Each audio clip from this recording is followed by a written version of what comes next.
Olá, muito bem-vindos. Que a graça e a paz do Senhor, Deus Todo-Poderoso, seja derramada na sua vida, na sua casa, na sua família.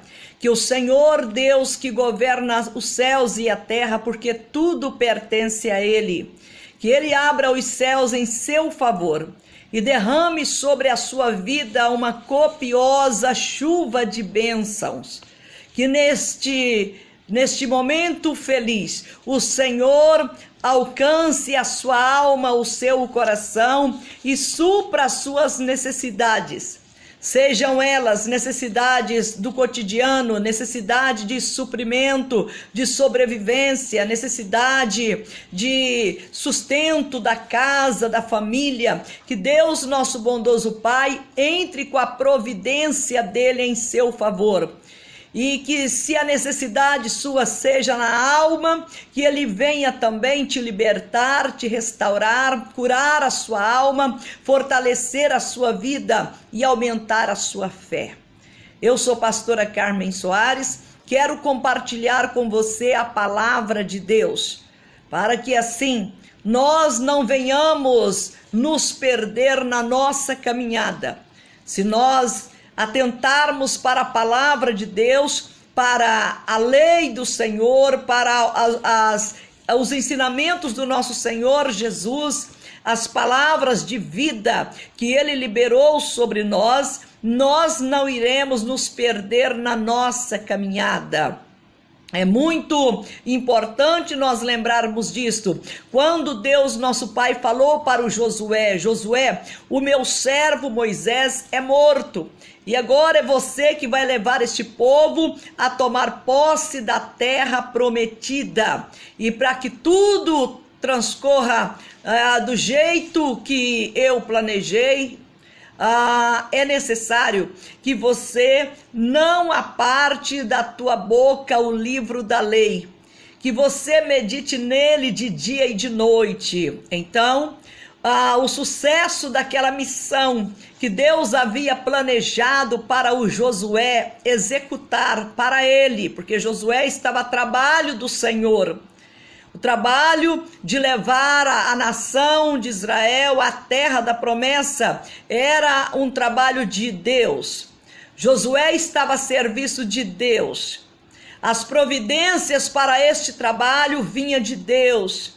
Os recursos materiais e os recursos espirituais também, a força que ele precisava para chegar na terra de Canaã, conduzindo os filhos de Israel que havia sido tirado do Egito, peregrinado 40 anos no deserto. E a maioria, ou seja, todos os que haviam nascido lá no Egito, exceto ele, Josué e Calebe, todos os demais haviam morrido no deserto no período dos 40 anos. Ali agora aquela multidão era a descendência daqueles que haviam saído da escravidão. Era a descendência deles que iam entrar na terra prometida. E o sucesso daquela conquista dependia do esforço de Josué, da determinação de Josué em obedecer o comando de Deus. E o comando de Deus estava para que ele obtesse o sucesso que Deus estava esperando dele. O comando de Deus estava descrito na sua palavra, na sua lei. O comando de Deus para a nossa vida está também descrito na sua palavra, na sua ordem para nós. E qual que é a ordem? A ordem de Deus para a nossa vida, ela foi dada por intermédio do nosso Senhor e Salvador Jesus Cristo.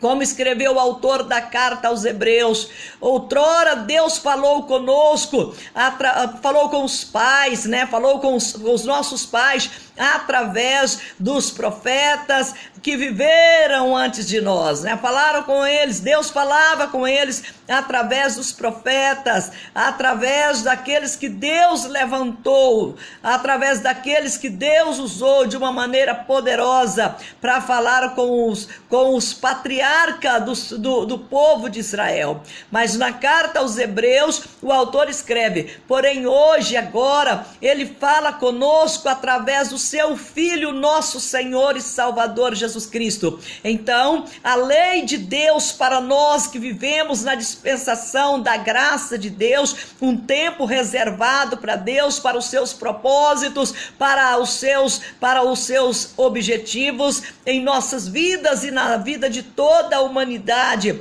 O que nós precisamos compreender para que a obra de Deus na nossa vida seja um sucesso, o que precisamos fazer é meditar na palavra de Deus, como fez Josué. Meu Deus ordenou a ele: medita neste livro de dia e de noite, não o aparte da tua boca, não desvia nem para a direita e nem para a esquerda. Então ele tinha que ficar o tempo todo observando a lei de Deus, a ordenança de Deus para a sua vida, para que o sucesso da obra não viesse ser comprometido. Isto vale para os nossos dias também. Nosso Senhor Jesus Cristo falou para nós que nós devemos amar a Deus acima de todas as coisas. Este é o grande mandamento de Deus para nós. Nós que outrora éramos gentios, fazíamos parte dos gentios, que o povo não judeu, né? Os gentios são os povos não judeus. Então nós que éramos gentios, hoje somos a igreja do nosso Senhor Jesus. Hoje somos o povo de Deus, o corpo de Jesus Cristo, a igreja do Senhor Jesus, que recebemos dele ordens para a nossa vida. Nós não somos um povo que marchamos de qualquer jeito, ou segundo a mentalidade de qualquer um, ou a nossa própria mentalidade, fazemos aquilo que nós queremos, aquilo que nós achamos, aquilo que é conveniente para nós. De modo nenhum. Nós fazemos aquilo que a palavra de Deus nos manda fazer. Nós não somos guiados pela nossa carne, nós somos guiados pelo Espírito Santo de Deus que habita em nós. Nós temos as leis de Deus, as leis dadas por ele, para nós poder segui-las, para que assim a obra dele na nossa vida não venha fracassar, ou seja, nós não venhamos morrer na fé, nós não venhamos frustrar o plano de Deus para a nossa vida. Quando nós lemos a palavra do Senhor, nós aprendemos o que precisamos para nós vivermos durante todos os anos da nossa vida, para nós vivermos de conformidade com aquilo que o nosso bondoso Pai das luzes, o Deus que possui os céus e a terra, para que nós venhamos viver de acordo com o que ele determinou para as nossas vidas. Então nosso primeiro propósito deve ser o de nos esforçarmos para amar a Deus acima de todas as coisas e amar ao nosso próximo como a nós mesmos, amar ao nosso Senhor Jesus Cristo, amar a palavra de Deus, ouvir o Espírito Santo e ter nos nossos corações a disposição de obedecê-lo.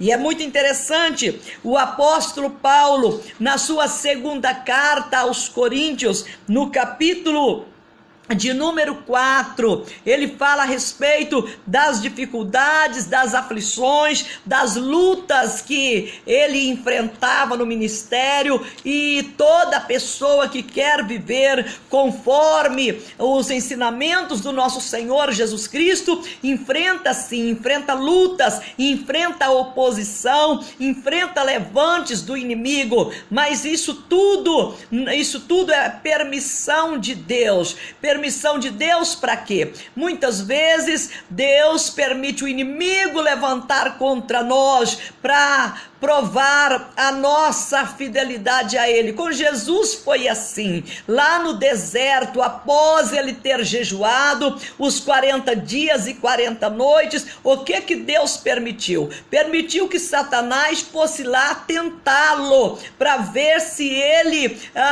cairia em tentação. Deus colocou ele à prova. Paulo escreve que Deus não poupou nem o seu próprio filho, ou seja, as mesmas algumas provas e lutas que Deus permite que nós passemos por elas. Deus permitiu que nosso Senhor Jesus Cristo, sendo 100% Deus e 100% homem, Deus permitiu que ele passasse por elas também. Então, às vezes, a gente chega em momentos difíceis da vida, que se nós não vigiarmos, nós vamos abrir a nossa boca e vamos blasfemar contra Deus, e vamos murmurar contra Deus, e vamos proceder como se nós fôssemos ainda gentios, ou seja, pessoas que não conhecem a Deus, pessoas que não têm vida com Deus. Então, aqui na segunda carta de Paulo aos Coríntios, no capítulo 4, nós lemos algo que fortalece a nossa fé, que alegra o nosso coração, porque aconteceu com ele, e isso também pode acontecer conosco. Ele venceu, com a ajuda de Deus, nós também podemos vencer. Então, no verso de número 8, de 2 aos Coríntios, capítulo 4, nós lemos assim: em tudo somos atribulados, porém não angustiados, perplexos, porém não desanimados, perseguidos, porém não desamparados, abatidos, porém não destruídos, levando sempre no corpo o morrer de Jesus, para que também a sua vida se manifeste em nosso corpo, porque nós que vivemos, fomos sempre entregues à morte por causa de Jesus, para que também a vida de Jesus se manifeste em nossa carne mortal, ou nosso corpo mortal, de modo que em nós opera a morte, mas em vós opera a vida. Tendo, porém, o mesmo espírito da fé, como está escrito: eu criei, por isso eu falei. Também nós cremos, por isso também falamos. Nós cremos, por isso também falamos. Então é muito interessante que ele não está mostrando aqui pelo fato de ser uma pessoa chamada por Deus, de ser uma pessoa ungida por Deus, de ser uma pessoa separada por Deus desde o ventre da nossa mãe, e ter as marcas de Cristo na nossa vida. Isso não vai facilitar as coisas a ponto de nós transformarmos a nossa vida cristã como se ela fosse o quê? Uma Disneylândia, digamos assim, né? Um parque de diversão. E não é nada disso, porque infelizmente existe aí uma teologia barata, um evangelho barato sendo pregado, em que as pessoas são enganadas por falsos pastores, falsos mestres, falsos líderes, dizendo para elas que agora que elas foram para aquele ministério tal, para aquela igreja tal, os problemas delas serão todos resolvidos, a vida dela vai melhorar, ela não vai enfrentar mais oposição do diabo, ela não vai mais ser oprimida, ela não vai mais sofrer, porque agora com Jesus tudo vai ser resolvido. E nós sabemos que o que Jesus Cristo veio fazer foi salvar a nossa vida da perdição eterna, mas ele permite, mesmo sendo salvos por ele permite nós passarmos pelas lutas, pelas aflições, pelas perseguições, e ter até muita opressão na nossa vida. Então, como você viu aqui no texto que nós acabamos de ler, que em tudo nós somos atribulados. Ele, Paulo, estava sendo atribulado. A igreja de Corintos era uma igreja que não tinha o zelo de andar em santidade como Paulo havia ensinado para eles. Eles vacilavam muito, e o vacilo deles demonstravam que eles ainda não estavam maduros na fé, ainda não havia adquirido o conhecimento suficiente mente de Deus para entender que no plano de Deus envolve também perseguição, envolve luta, envolve falta de dinheiro, envolve também problemas conjugais, problemas familiares, problemas de saúde, levante do inimigo, perseguição e morte iminente. Então, no plano de Deus está tudo isso. É muito importante você ter isto no seu coração, porque esta convicção nós encontramos na vida dos fiéis do Senhor. Nós podemos citar aqui, além da vida do próprio Paulo, passando por todas essas perseguições, por calúnia, difamação, por opressão, mas ele conseguiu preservar a sua alma fiel a Deus, o seu coração íntegro diante do Senhor. Por isso ele pôde nos dar esses conselhos que são fundamentais para o sustento da nossa fé santíssima em Deus. Deus que tem falado conosco nos dias atuais, através da palavra dele, do nosso Senhor Jesus Cristo, do Espírito Santo, do Evangelho da Paz. Ele tem mostrado para nós que em tudo nós somos atribulados, porém não angustiados. Ou seja, Deus tem sempre um escape para nos dar. Quando nós lemos a história de Sadraque, Mesaque e Abednego, os amigos de Daniel, que foram levados como cativos para a Babilônia, como nós lemos no livro de Daniel, eles sendo levado, colocado à prova, provados pelo imperador, querendo que eles adorassem aquela estátua de ouro que Nabucodonosor havia levantado,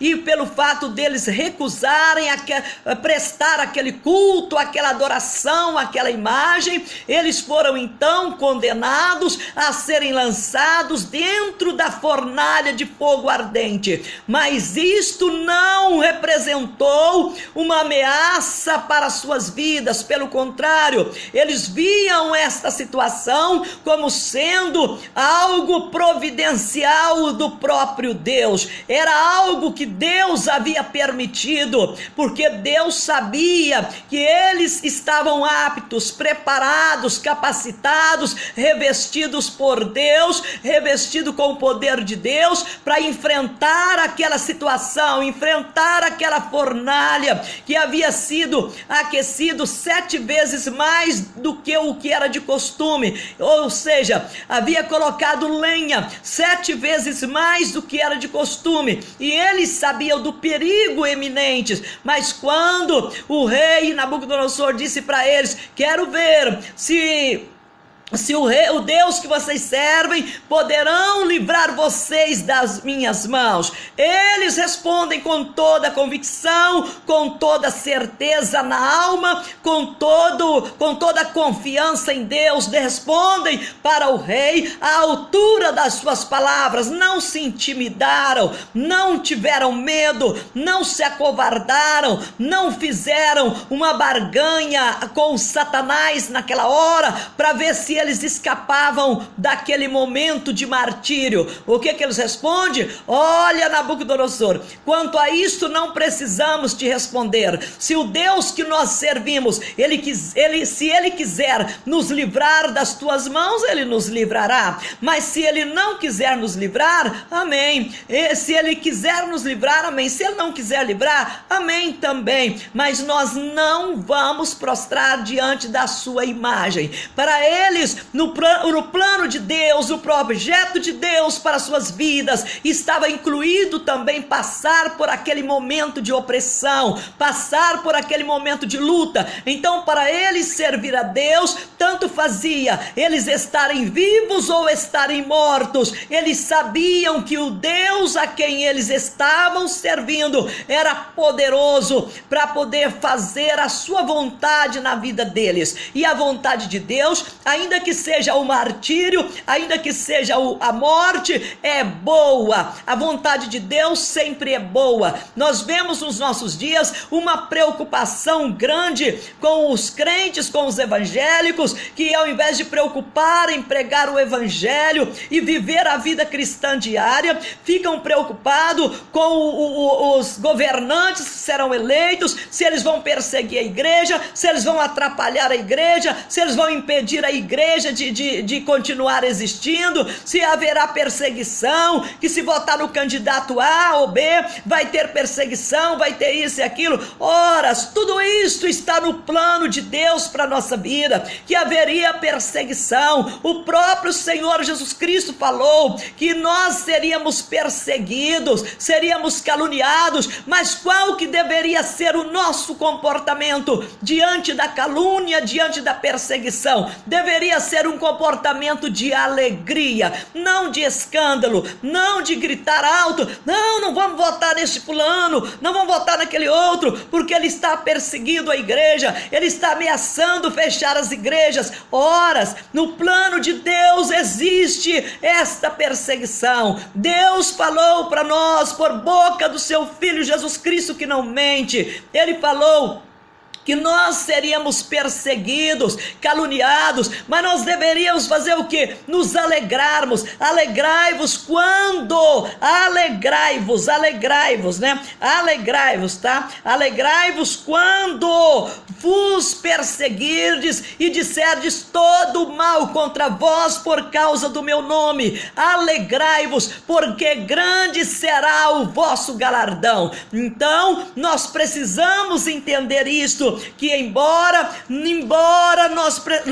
nós estejamos muitas vezes oprimidos, a nossa perspectiva é de esperança em nosso Senhor Jesus Cristo. Mesmo estando oprimido, mesmo estando passando por perseguição, mesmo enfrentando um problema que parece não ter solução diante dos nossos olhos, mas mesmo assim nós temos perspectiva de esperança em nosso Senhor e Salvador Jesus Cristo. Assim como fez Sadraque, Mesaque e Abednego, assim como escreveu o Davi no Salmo de número 23. Se você parar um pouquinho e lembrar das palavras dele no Salmo de número 23, você verá que ele vai dizer com toda a convicção: o Senhor é o meu pastor e nada me faltará. Mas ele não para o seu diálogo, ele não para a sua declaração neste primeiro versículo, ele não para a sua declaração no versículo 1 e 2, ele continua dizendo as dificuldades que ele pode enfrentar, as adversidades que ele pode enfrentar, as lutas que pode vir sobre ele, e ele se coloca lá no texto como sendo uma ovelha, que tem um pastor que cuida dele. O Senhor é o meu pastor e nada me faltará. Ainda que eu andasse pelo vale da sombra da morte, eu não temeria mal algum. Ou ainda que eu ande pelo vale da sombra da morte, eu não temeria mal algum, mal nenhum, porque tu estás comigo. Então, pelo fato dele reconhecer de ser uma ovelha do pastoreio de Deus, do rebanho de Deus, isso não o isentava de enfrentar aflições na vida, não o enfrentava de sofrer perseguição, de sofrer opressão, mas dava a ele segurança, dava a ele uma perspectiva de que mesmo, uma perspectiva boa, uma perspectiva de esperança, uma perspectiva de que o Senhor entraria com providência na vida dele. Ainda que eu ande pelo vale da sombra da morte, eu não temerei mal nenhum. Por que você não teme mal nenhum, Davi?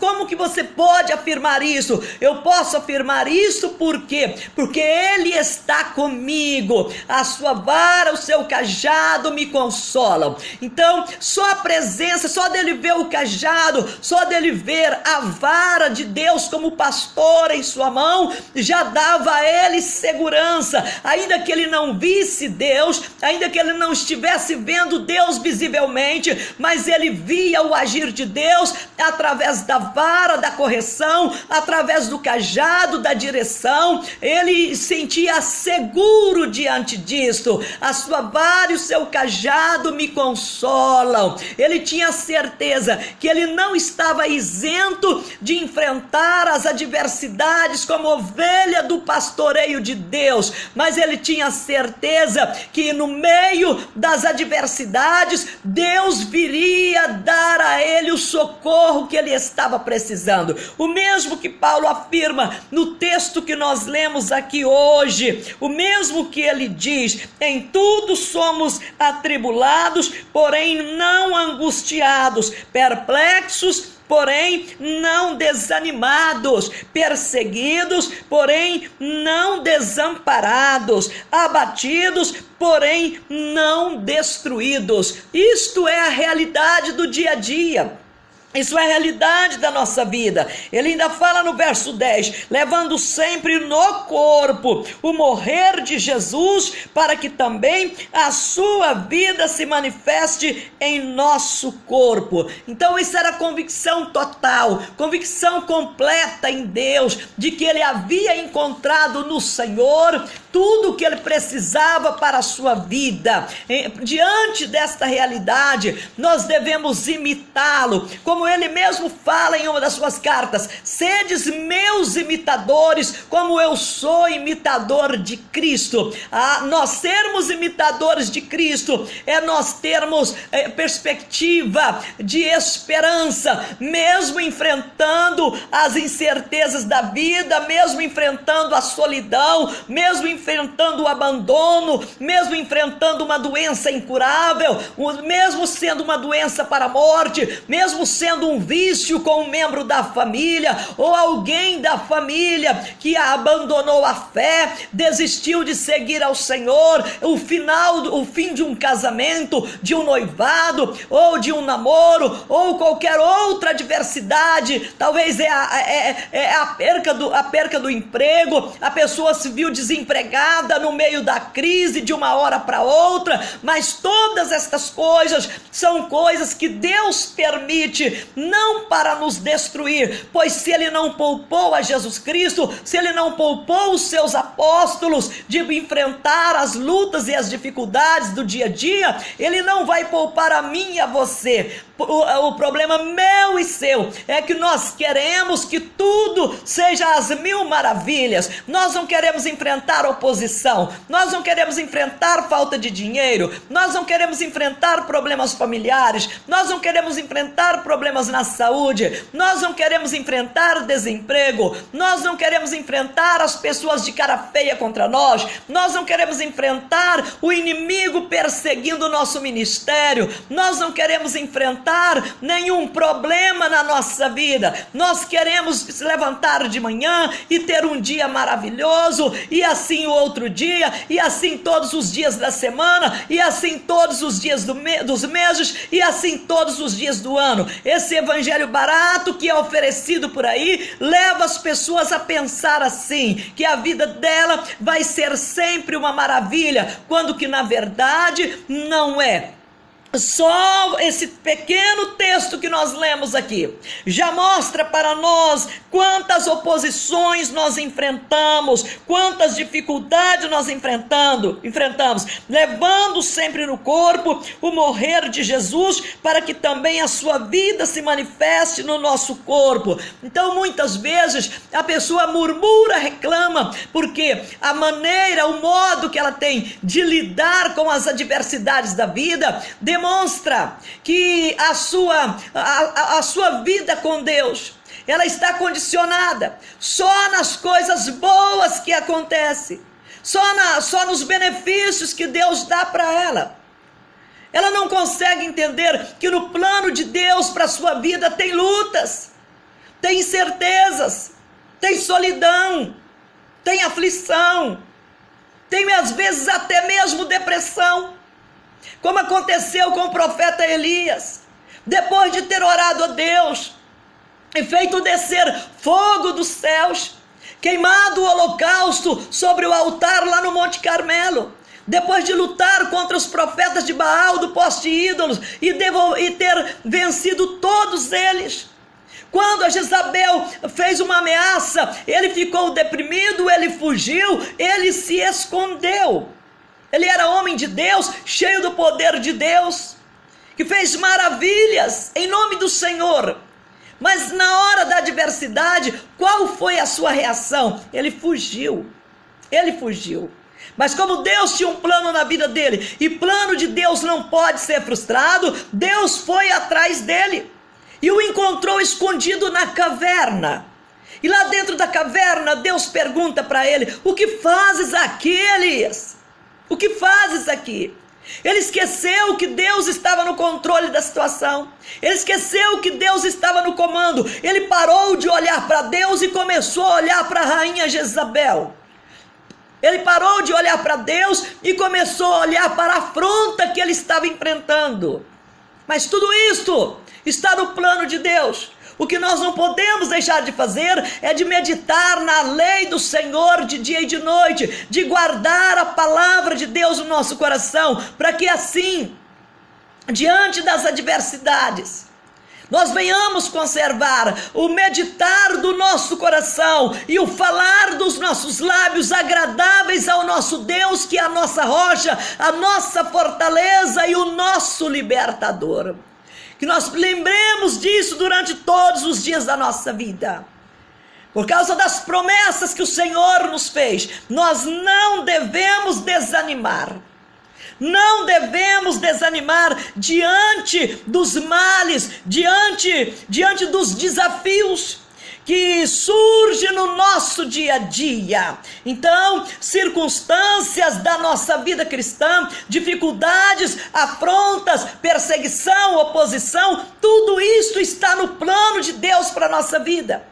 Mas em todas essas coisas, nós somos mais que vencedores. Nós somos mais que vencedores. No meio de tudo isso, no meio da perseguição, no meio da opressão, no meio do levar no corpo o morrer de Cristo o dia todo, a ameaça de morte o tempo todo, mesmo vivendo desta maneira, ou não tendo os recursos que nós precisamos para suprir as nossas necessidades no nosso dia a dia, mesmo assim, mesmo desta maneira, mesmo diante dessas circunstâncias da vida cristã, é possível nós conservarmos no nosso coração o amor de Deus, nós conservarmos a paz de Cristo, e mesmo em meio de tudo isso, é possível nós conquistarmos o que Deus tem preparado para a nossa vida, mesmo em meio à perseguição. Quando o Senhor Jesus falou para os seus discípulos que aqueles que deixam tudo por amor a Ele, receberia 100 vezes mais aqui nesta vida e no futuro a vida eterna, mas receberia com perseguição. Então o diabo não vai favorecer nada para nós, e nem precisa que ele favoreça também, porque nós não temos nada com ele e não queremos nada dele. Nós não precisamos de uma mãozinha de Satanás para ele folgar um pouco, digamos assim, né? Ele dá uma trégua, ou ele deixar a gente assim, de certa maneira, um pouco na tranquilidade, né? Um pouco assim, Satanás, vê se maneira aí, ó. Vê se você dá um tempo, vê se você dá uma trégua. Nós não precisamos disto. Você não precisa desses argumentos. Você pode olhar para Satanás e falar para ele como Davi falou para o Golias: tá bom, você vem contra mim com espadas e lanças, mas eu vou contra você em nome do Senhor Jesus. E eu te digo que você levantou contra mim para cair, para que o Senhor seja glorificado na minha vida. E eu te digo que esse problema que você levantou não vai destruir a minha fé, pelo contrário, eu sou mais que vencedor, e este posicionamento que Deus me deu, isso jamais será mudado. Isso jamais será mudado. Eu sou mais que vencedor, porque o que era preciso fazer para que eu fosse mais que vencedor, mais que vencedora, foi feito pelo Filho de Deus lá na cruz. Então, que assim, em meio às dificuldades, em meio às lutas, em meio às perseguições, que você tenha a perspectiva de esperança, confiando em nosso Senhor Jesus Cristo, alegrando-se nele, na força do seu poder e declarando todos os dias: maior é o que está comigo, maior é Deus. Quero agora orar com você. Senhor, nosso Deus e nosso bondoso Pai, Deus que planejou uma vida bem-sucedida para nós, através de nosso Senhor e Salvador Jesus, que se fez pobre para que nós pudéssemos ser ricos, que deu a sua vida para que nós pudéssemos ter vida. Alcança, meu Deus, este homem que tem sido perseguido, esta mulher que tem sido perseguida, o rapaz, a moça, o casal, a família que tem sido perseguida, que tem enfrentado oposição do inferno, que tem enfrentado levante maligno, que tem enfrentado calúnia, que tem enfrentado opressão, que tem enfrentado diagnósticos desfavoráveis. Meu Deus, em nome do Senhor Jesus, que o Senhor encha esta pessoa do Espírito Santo, fortalecendo a alma dele e dela, para que ele não venha perder a esperança, nem venha também, meu Deus, desistir da fé por causa do opressor que se levantou para tentar derrubá-lo. Em nome do Senhor Jesus Cristo, que o Senhor dê ânimo, dê ousadia, que o Senhor dê coragem, para que o teu ungido e a tua ungida permaneça fiel até a morte. Em nome do nosso Senhor Jesus Cristo, meu Deus, que o Senhor faça a tua obra completa. Oh, meu Deus, nós sabemos que através de muita ou pouca tribulação, o que nos importa mesmo é alcançar o reino dos céus, é chegar no reino do Senhor. Por isso, meu Deus, fortalece a esta vida, fortalece, meu Deus, e em nome do Senhor Jesus, repreende Satanás com as suas acusações, com as suas mentiras, com o seu levante maldito, com a sua perseguição. Repreende Satanás que tem ameaçado, colocando medo através das obras malditas de macumbaria. Tudo isto está destruído e não tem poder sobre nós, porque a tua palavra nos diz, meu Deus Todo-Poderoso, que sobre nós não vale encantamento. Em nome do Senhor Jesus, que esta pessoa olhe para o Senhor, espere no Senhor, confie no Senhor, busque a tua palavra, medite na tua lei, de dia e de noite, não desvie o coração do Senhor, mas viva uma vida cheia da graça, cheia da esperança, cheia do amor do Senhor, em nome do nosso Senhor Jesus Cristo. Meu Deus, meu Pai, se esta pessoa está precisando de um milagre, em nome do nosso Senhor Jesus Cristo, opera o milagre que ela está esperando, meu Deus. Se ela está precisando, meu Pai, de que o Senhor abra as portas, que as portas sejam abertas para ela em nome do Senhor Jesus. Se ela precisa, meu Deus, levantar do leito da enfermidade, que ela seja curada e levantada pelo teu braço forte, em nome do nosso Senhor Jesus Cristo, para a tua glória. Em nome do Senhor Jesus, meu Deus, muda a situação, Pai, aquilo que ele não pôde fazer, que esta mulher não pôde fazer, que este homem não pôde fazer, que o Senhor faça por eles, em nome do nosso Senhor Jesus, Pai. Mas dê esperança, mas dê alegria a este coração, para que eles prossigam glorificando o teu nome, e que o meditar dos seus corações, meu Pai, e o falar de seus lábios seja, meu Pai, um constante, meu Deus, mover do Espírito, seja um constante ato de adoração ao Senhor. Nós te pedimos isto em nome do Senhor Jesus, porque na alegria ou na dor, em todas as coisas, nós somos mais que vencedores, com a certeza que o Senhor já está fazendo a obra, que o Senhor já está livrando da opressão, já está fortalecendo esta pessoa para ela prosseguir. Com esta certeza, nós te agradecemos, em o nome do nosso Senhor Jesus, dando a ti, ó Pai, toda a honra, toda a glória e todo louvor, hoje e sempre. Amém. Muito bem? Deus te abençoe. Fique firme na fé. Deus está cuidando de você. Ele nos tirou do reino das trevas e nos transportou para o reino da sua luz e é poderoso para nos guardar até o fim. Fique na graça e na paz do Senhor. Eu, pastora Carmen Soares, te agradeço e não duvide do amor de Deus. O amor de Deus é imensurável. Você jamais conseguirá medir o amor de Deus. Acredite no amor de Deus e viva na graça do Senhor. Deus te abençoe. Muito obrigada e até o nosso próximo encontro.